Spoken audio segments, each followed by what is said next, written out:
simple morning moments are shared in a Langford park. Parents and their children basking in the beautiful weather after a coffee shop stop, of course. Okay, my favorite thing is to go to Tim Hortons. Mom.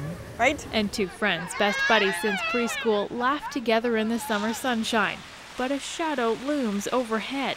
The end of summer is drawing near, and for these 4 West Shore teens with special needs, September is going to look a lot different this year.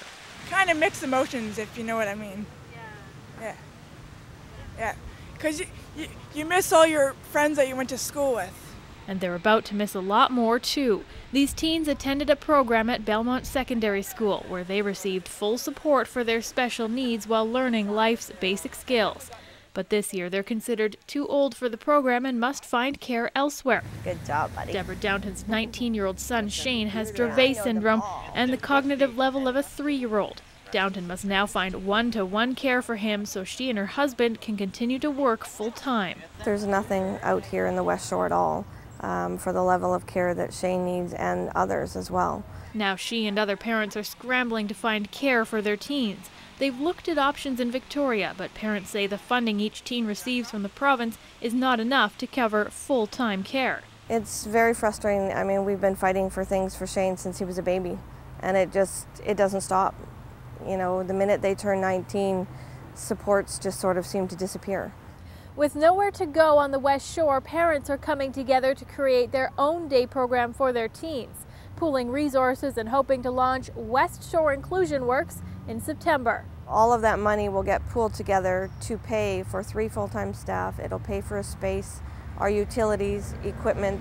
The money for West Shore Inclusion Works will come from each teen's Community Living BC and South Island distance education funding.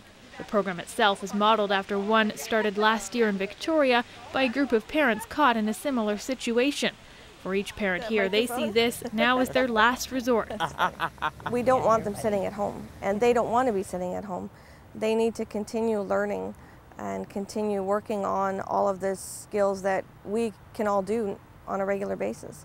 You know, these guys just need help to do it. Absolutely, we want to do the connections as much as possible to keep her feeling, as anyone else wants to feel, a valuable member of the community and a productive member of our society. Everything for the program is now in place, except for a location. So far, the group hasn't found a wheelchair-accessible space to run the program in. And with the last days of summer ticking away, it's crunch time. Downton says Shane is starting to get excited for school and riding the school bus, and it's hard to explain to him that he doesn't have anywhere to go yet this year. Once we get things going, hopefully the bus will be taking him somewhere else, but where that place is going to be, we don't know yet. Affordability and accessibility are big roadblocks when it comes to finding a space for the program. Most commercial rentals are out of their budget, so the group is hoping for a residential rental and say that a suite in a house could be exactly what they need. In Langford, I'm Hilary Hallman for The Daily.